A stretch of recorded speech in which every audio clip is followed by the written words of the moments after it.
কত পরেশগার দিনদার ভালো ভালো আলেম বেজ্জতি হয়ে গেছে গো, তাহলে কি সে মুমিন নয়? হ্যাঁ মুমিন। বেজ্জতির দুটা ভাগ। বেজ্জতি কাকে বলে? বেজ্জতির আবার বিস্তারিত বর্ণনা করতে হবে। যাকে জানা মানা বেজ্জতি লয়। আমার গালে কেউ একটা পরাত করে মেলে দিল এখান থেকে এসে, এটা বেজ্জতিও হতে পারে, ইজ্জতও হতে পারে। রাসূলও মার খেয়েছেন। যদি ওইটা হয় দিনের জন্যে তো ওটার নাম হচ্ছে ইজ্জত। আমি যে মারটা খেলাম অঙ্ক করতে হবে, কেন খেলাম? আল্লাহর জন্য না রসুলের জন্য? যদি আল্লাহ রসুল কোরআন দিন ইসলামের জন্য আমার মাঠটা পড়ে, এই যে যারা জালসা কমিটি আছে বা মাদ্রাসা কমিটি বা জালসার কমিটি, এরা কম খায় না। তো এটা যদি আল্লাহ এবং রসুলের জন্য হয় তাহলে এটা ইজ্জত। আর যদি দুনিয়া পার্থিব লাভের জন্য থাপ্পড়টা হয় তো ওটার নাম বেজ্জত। ইজ্জত আর বেজ্জতের তাফসীর করে দিলাম। তো এটা ইজ্জতের জায়গা। মুমিন তো ইজ্জত পাবেই, মুনাফিকরা বুঝতে পারবে না। আল্লাহ বলছে মুনাফিকরা বুঝতে পারবে না। তো ইজ্জত এখানে আমাদেরকে আল্লাহ দেবেন যদি আমরা সেই জায়গায় পৌঁছাইতে পারি। কিন্তু আমাদের ঘটনা কি, আমাদের অবস্থা কি? আমরা সে জায়গায় পৌঁছাইতে পারছি না। উঠিয়েন না, মনোযোগ দিয়ে শোনেন। আমি বেঁচে থাকবো কিনা জানি না, কিংবা আপনি বেঁচে থাকবেন কিনা জানি না। আজকের কথাগুলো খুব গুরুত্বপূর্ণ হচ্ছে। কথা আমি বলি না, আমাকে আল্লাহ বলিয়ে নেন। আমি তো মূর্খ জাহেল। আমি বিসমিল্লাহ পড়তে পারি না ভালো করে, আমার কোরআন পড়তে গিয়ে অনেক ভুল হয়ে যায়। মাঝে দুটি ছোট ছোট কথা বলে নি, আমার ব্যক্তিগত কথা, এই দিনের কথা অনেকবার বলেছি, আজও বলছি। হজ উমরা করবেন তো আমার সঙ্গে যোগাযোগ করেন, আমি ট্রাভেলস করেছি। বেশি লম্বা চওড়া কথা বলবো না। আমাকে যদি বিশ্বাস করেন তাহলে আপনার সব সার্ভিস ভালো থাকবে। আর যদি আমাকে চোর মনে হয় তাহলে অন্য কারোর সঙ্গে যান। শর্টে বলবো, যেমন একটা মানুষ বিদেশে গেলে তার বাঙালিয়ানা খাবার সমস্ত কিছু সব জোগাড় করব, অসুবিধা নাই। আর দ্বিতীয় নম্বর, আমার গ্রামের মাদ্রাসাটা আমার মাথায় এবছর চাপিয়ে দিয়েছে। আমি মাদ্রাসার সঙ্গে জড়িত, কোনোদিন আমি বলিনি যে আমি মাদ্রাসার সঙ্গে জড়িত। গ্রামের মাদ্রাসা, বাড়ির পাশেই মাদ্রাসাটা, জড়িত না থেকে যাব কোথায়? তখন আমার মাথায় চাপিয়ে দিয়েছে, ভালো মেধা বিচক্ষণ ছেলে থাকলে পাঠান। ছেলে চাইছি, ভালো মেধা বিচক্ষণ ছেলে পাঠান। উন্নত মানের শিক্ষক দিয়ে পড়ানো হবে ইনশাআল্লাহ। 21, 22, 23 3 দিন ভর্তি চলবে এই মাসেই। আজকে কত তারিখ? দাঁড়া, চুপ করো না, 18 বলছিল। হ্যাঁ, এইরকম করেই গোলমাল করি সব চলছে। তো 19, কাল 20, পরশু 21, পরশু থেকে 3 দিন ভর্তি চলবে। আমার ঠিকানায় ছেলে পাঠিয়ে দেন। বিচক্ষণ ছেলে হতে হবে, ভালো মেধা, পরীক্ষা দিয়ে নিব, এবং আপনার ছেলের গ্যারান্টি একটা স্ট্যান্ডে গিয়ে দাঁড়াবে, এটা বলে দিচ্ছি ইনশাআল্লাহ। আল্লাহকে ভরসা করে বলছি। তো এবার আল্লাহ কি বলছেন?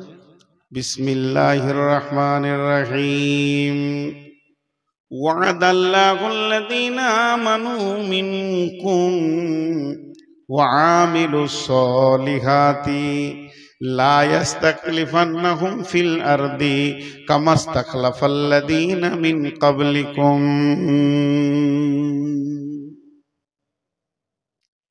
ওয়াদাল্লাহুল্লাযীনা আমানু মিনকুম ওয়া আমিলুস সলিহাতি লা ইস্তাখলিফান্নাহুম ফিল আরদি কামা ইস্তাখলাফাল্লাযীনা মিন ক্বাবলিকুম। আল্লাহ নিজেই বলছেন, হে আমার গোলামের দল, এবার তোদেরকে বাঁচার রাস্তা কি বলছি শোন। এখন তো আর নবী বেঁচে নাই, তবে আমরা আখিরি নবীর উম্মাত হিসেবে আমাদের দায়িত্ব কাজ হচ্ছে তা'মুরুনা বিল মারুফি কুনতুম খায়রা উম্মাতিন উখরিজাত লিন-নাসি তা'মুরুনা বিল মারুফি ওয়া তানহাউনা আনিল মুনকারি। এক কাজ কর, তোরা বাড়ি থেকে বের হয়ে যা আর একে অপরকে ওদেরকে রিপেয়ার করেলে যতগুলি টিউ আছে কোনোটাই যেন লিক না থাকে। একজন আরেকজনকে বলবো ভাই দাড়ি ছেড়ে দাও আর দাড়ি কাটিও না, মোচকে ছোট করো তবে একদম চেঁচে ফেলে দিও না। আর একজনকে বলবো ভাই জুয়া ছেড়ে দাও, জুয়া ছেড়ে দাও, চুরি করিও না, খবরদার তুমি সুদ খাইও না। ইসলামে আমরা যতজন রয়েছি, যতগুলি যুবক, যতগুলি বৃদ্ধ, ইসলামের আমরা যে ক্ষমতা রয়েছি এর আমরা ইসলামের ব্লাড, আমরা ইসলামের শক্তি যারা রয়েছে শক্তিটাকে পূর্ণাঙ্গ ফিরে আনতে হবে। আল্লাহ তাবারক ওয়া তাআলার রাসূল বলছেন আমার উম্মত অহন রোগে ভুগবে। সাহাবীরা প্রশ্ন করলেন ইয়া রাসূলুল্লাহ ওহান কাকে বলে? আল্লাহর নবী বললেন হুব্বুদ দুনিয়া কারাহিয়াতিল মত, তাদের ভিতরে দুনিয়ার প্রেম জমে যাবে, মতকে তারা ঘৃণা করবে, মরতে চাইবে না, এটাই হলো বড় রোগ। আর সাহাবীরা বলতেন ইয়া রাসূলুল্লাহ আমার নামটা জিহাদের ময়দানে ফার্স্ট লিস্টে দিয়ে দেন। বন্ধুরা আমার এই রকম ধরনের আমাদের ভিতরে অহন এসে গেছে, ঘর বাড়ি ঐশ্বর্য দোকানদানি ছেড়ে যেতে মন চাইছে না। কিন্তু আমার নবী বলছেন এই রোগ যদি থাকে তাহলে তুমি কোনোদিন বিজয়ী হতে পারবে না। এরপরে হলো ঘটনা কি? আল্লাহ তাবারক ওয়া তাআলা বলছেন এক কাজ কর, তোদের সঙ্গে আমি ওয়াদা করছি তোরা আগে লিখগুলো মার, আল্লাযীনা আমানু ওয়া হাজারু ওয়া জাহাদু ফি সাবিলিল্লাহি বিআমওয়ালিহিম ওয়া আনফুসিহিম। তোরা এক কাজ কর, নিজের বাড়ি থেকে বের হ আর লিখগুলো মারতে শুরু কর। যখন তোরা সকলে লিখ মেরে একটা ময়দানে এসে দাঁড়িয়ে যাবি, 100% ইমানের ময়দানে দাঁড়িয়ে যাবি, তখন তোদের মতো বুলেটিন বোম আর পৃথিবীতে কেউ হবে না। তোদেরকে চাই না ক্ষেপণাস্ত্র, তোদেরকে চাই না আপনার কিনা, তোদেরকে চাই না পরমাণু, তোদের শুধু চাই আল্লাহ। আল্লাহকে সঙ্গে নে, রসুলকে সঙ্গে নে, মুষ্টির ভিতরে পৃথিবীটাকে এনে দিব।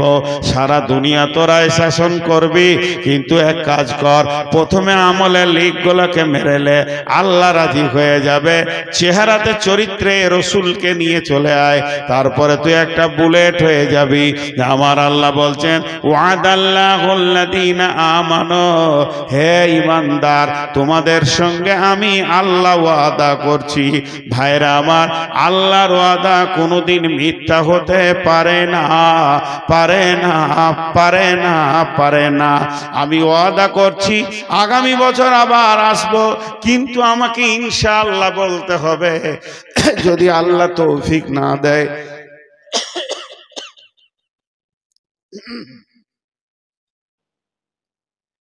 আল্লাহ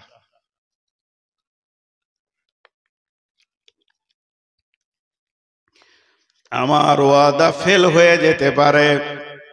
আমি ওয়াদা করছি সকাল বেলায় আমি লালগোলা যাব, দেখা যাচ্ছে নদী পার হয়ে চলে গেলাম কাবিলপুরে।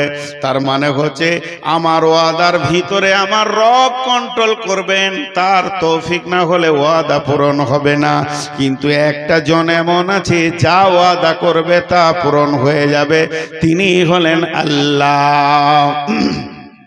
সেই আল্লাহ ওয়াদা করছেন, এই ওয়াদাটা কোনো আলেমের নয়, কোনো মৌলানার নয়, কোনো মুফতির নয়, কোনো মুহাদ্দিসের নয়, কোনো ফেরেশতার নয়, কোনো নবীর নয়, স্বয়ং আল্লাহ ওয়াদা করছেন ওয়াদাল্লাহুল্লাযীনা আমানু ওয়া আমিলুস ওয়াদাল্লাহুল্লাযীনা আমানু মিনকুম, যারা ঈমানদার তাদের সঙ্গে আল্লাহ ওয়াদা করছেন ওয়া আমিলুস সলিহাতি, তোরা ভালো আমল কর, তোরা ঢুকে যা আমার আওতাভুক্ত, তোরা চলে আয়। তাহলে কি হবে?